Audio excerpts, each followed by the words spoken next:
N250 Mobil filter আছে? দেখ কত ভাই? 200 দেন তো একটা।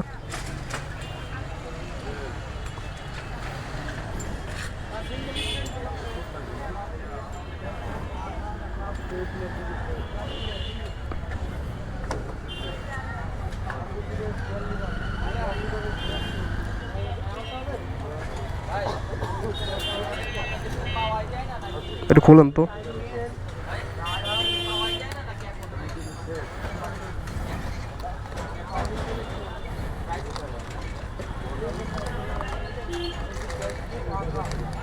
আরেকটা দেন ভাই, 200 না? আরেকটা দেন।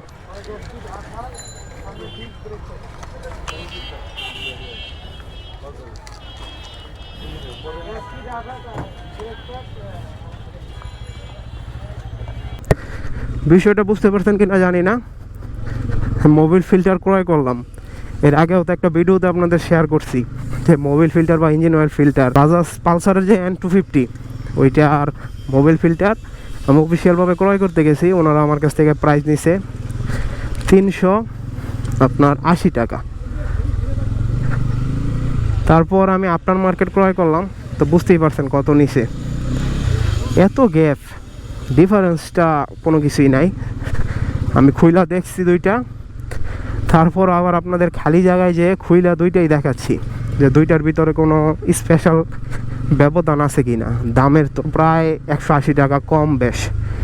আমি দুইটা নিছি, দেখা যাচ্ছে ওদিন দুইটা আনছিলাম, যেহেতু আমার ব্রেকিং পিরিয়ড চলতেছে, সো আমি তাড়াতাড়ি চেঞ্জ করতেছি ইঞ্জিন অয়েল। এই কারণে আমি চাচ্ছি অয়েল ফিল্টারও তাড়াতাড়ি চেঞ্জ করার জন্য। সো বলা চলে এই কারণেই আপনার আমি অফিসিয়ালভাবে প্রথম দিকে কিনতে গেছিলাম, কিন্তু অফিসিয়ালভাবে দেখা যাচ্ছে পালসারের বাইকের পার্টস অনেক দাম। এখন অফিসিয়াল সার্ভিস আমার একটা নেওয়া হয়েছে, ওইখানে আমি একটা হর্ন লাগাইছিলাম।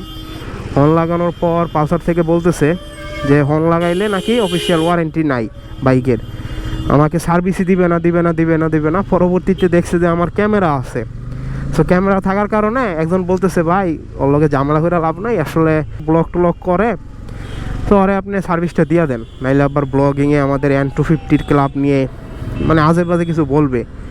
তারপর সার্ভিসটা দিছে, এবারে মানে বাধ্য হয়েই সার্ভিসটা দিছে, বলা চলে না যে ভালো মতো সার্ভিসটা দিছে।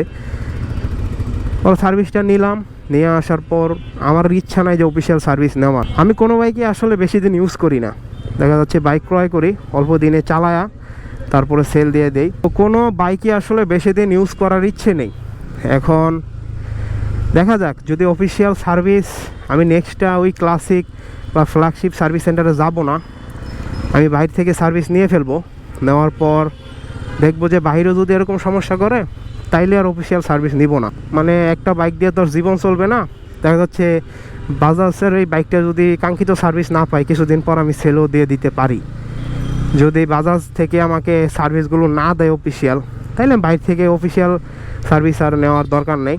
আর ওই ইঞ্জিনের সমস্যা হইলে কয়জন আর অফিসিয়ালভাবে যাবে ঠিক করানোর জন্য আমার সেটা জানা নেই, কারণ আমার নিজের এখন পর্যন্ত বাইকের কোনো ওয়ারেন্টি আমি পাই নাই।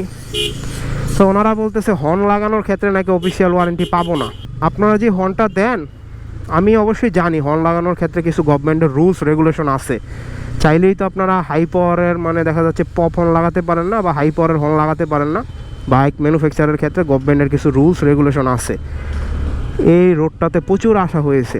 আমার সুজুকি জিক্সার মনোটন যখন ছিল, সুজুকি SF যখন ছিল, এই রাইডার জোন থেকে প্রচুর পরিমাণে সার্ভিস নিছি আমি। ওনাদের সার্ভিসটা ভালো বলতে হবে, এই কারণে ওনাদের কাছ থেকে আমি মানে অলমোস্ট ফ্রি সার্ভিস থেকে ধরে প্রায় মনে করেন 15-20 টাকা সার্ভিস নিছি। তো এখানের যে মালিক আছে পলাশ ভাই, ওনার সাথে মোটামুটি পরিচয় আছে। সুজুকি বাইক থেকে বা সুজুকি গাড়ি থেকে একদম মানে ফুল আপসেট হয়েছে আমি যখন বাইকটা সেল করতে যাই। ওই অবস্থাতে দেখা যাচ্ছে 1 লাখ টাকা তারা কম বলতেছে প্রাইস। তারপরে আমি বাহিরে কমে বিক্রি করছি, 40,000 টাকা কম বিক্রি করছি। তারপর আমার শরীরে লাগে নাই, কারণ বাহিরে সেল করছি। সুজুকিতে সেল করলে এটা আমার শরীরে লাগতো, যে সুজুকিতে আমি বাইকটা ক্রয় করেছিলাম তার 1 লাখ টাকা কমে আমি সেল করতে হচ্ছে। 1 লাখ টাকা তো ভাই মানে মুখের কথা না। ওনারা বলেছিল 2,60,000, আর আমি বাহিরে সেল করছি 3,15,000। যাই হোক, এটা আলাদা বিষয়। আমি যেটা আর কি বলতেছিলাম আপনাদের, পালসার বাইক ইউজ করে আমার মনোভাব এখন পর্যন্ত আমি অফিসিয়ালভাবে অয়েল ফিল্টার যখন মোবিল ফিল্টার আর কি যেটাকে বলে ওইটা ক্রয় করতে গেছি, আমার কাছ থেকে 380 টাকা নিছে। আপনারা ভিডিও আছে আমার চ্যানেলে দেখবেন যে বাজাজের অয়েল ফিল্টারের এত দাম, মোবিল ফিল্টার এত দাম। আর এখন মিরপুর 10 নম্বর থেকে শুধু এই মোবিল ফিল্টারের জন্য আসছি, কারণ আমার আজকে মোবিল পাল্টানোর সময় আসছে। এই মোবিল ফিল্টারের প্রাইসটা নিচে হলো আপনার 200 টাকা। আমি তো মানে প্রথম বলতেছিলাম, আবারও জিজ্ঞেস করছি, আপনারা দেখছেন ভিডিওতে যে ভাই কত, উনি বলতেছে 200। আমি তো দাম শুনে ভাবছিলাম যে কি না কি বলে। আমি আবার খুললা দেখছি যে আসলে এটা কি 250। হ্যাঁ, পরে দেখছি হ্যাঁ আসলে 250। কোনো 2 নাম্বারে আছে কিনা, না 200 টাকার জিনিস আর কি 2 নাম্বারই করে ভাই বিক্রি করবে বলেন। এখন দুইটাই সেম, দুইটার মানে ম্যানুফ্যাকচারিং কোয়ালিটিও সেম। এখন আমাদের বাংলাদেশে বলে এটা সম্ভব। আর মাঝে মাঝে একটু এখন সমস্যা হচ্ছে, দেখা যাচ্ছে গিয়ার শিফটিং একটু প্রবলেম করতেছে বাইকটার। এটা আমি ফার্স্ট সার্ভিসে বলেছি, ফার্স্ট সার্ভিসেই তো আমাকে দিবে না। আমি কেন হর্ন লাগাইছি এটা নিয়ে প্রচুর মানে আমার সাথে গেজাইছে প্রথম, যে মানে লোকটা কাজ করবে। উনি অবশ্য টাকা পয়সা কিছু দিলে ঠিক ছিল, এটা সার্ভিসম্যানদের নিয়ম। আমি যখন এইখানে সার্ভিস নিতাম তখনও একদিন একটা লোক আমাকে বলতেছে যে ইসিউ করে দেবে, ইসিউ করে দিলে বাইকটাতে আপনি আরও পারফরমেন্স ভালো পাবেন, কিন্তু আপনি অফিসিয়ালভাবে বললেন না, অফিসিয়ালভাবে 400 টাকা লাগে। রাইডার জোনের কথা বলতেছি, সুজুকির বাইক যখন ইউজ করতাম তখন ওই লোকটা আর কি আমাকে এই কথা বলছে যে অফিসিয়ালভাবে 400 টাকা লাগে, আপনি আমার 200 টাকা দিয়ে দেন। আমি বলছি আমার কাছে 200 টাকা নেই। কয় তাহলে 100 টাকা দিয়ে দেন, তাইলেই হবে। আমাদের দেশের রীতি, আমাদের দেশের মানে দেখা যাচ্ছে আপনার এরকম হবে, আমাদের দেশে স্বাভাবিক। আমাদের দেশের অনেক উন্নত দেশ তো, কারণ বিশ্বের কোনো দেশ আমাদের সাথে তুলনা করতে পারবে না। আমরা এত উন্নত জাতি, ইভেন আমরা এত উন্নয়নশীল লোকজন। কিছুক্ষণ আগে আপনার মোবিল ফিল্টার কিনেছি, oil filter, engine oil filter. এইটা হলো আনঅফিসিয়াল আর এটা হলো অফিসিয়াল। আমি এটা কিন্তু পকেটে করে নিয়ে গেছিলাম, আর এটা হলো আনঅফিসিয়াল। দুইটাতে শুধু কালার একটু, এটাতে আপনার একটা কালার আর এটাতে আরেকটা কালার।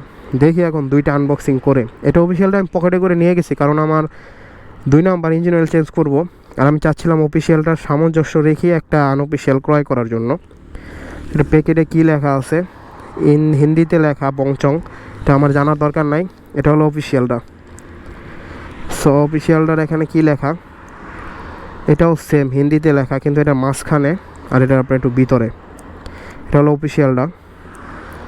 এই যে এখানে স্পট আছে, এখানে অয়েল ফিল্টার কত সালে তৈরি হয়েছে, কত সাল পর্যন্ত মেয়াদ আছে, এগুলো মনে হয় লেখা আছে। আর এই চাপ দিয়ে দেখি তো, হ্যাঁ চাপ দিলে মোটামুটি শক্ত আছে। এটা এখন ভরে ফেলি। এটা হলো অফিসিয়ালটা, এই যেটা অফিসিয়ালটা, এটা প্লাস্টিক কভারই পরি। এখন অনেকে বলতে পারেন আমি কেন পকেটে করে নিয়ে গেছি অফিসিয়ালটা কেনার জন্য।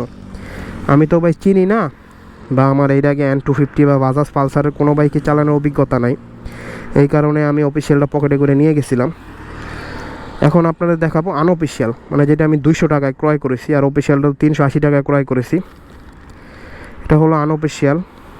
এখানেও সেম অয়েল ফিল্টার, এই যে ম্যানুফ্যাকচারিং ডেট, তারপর আফটার ডেট সবই লেখা আছে।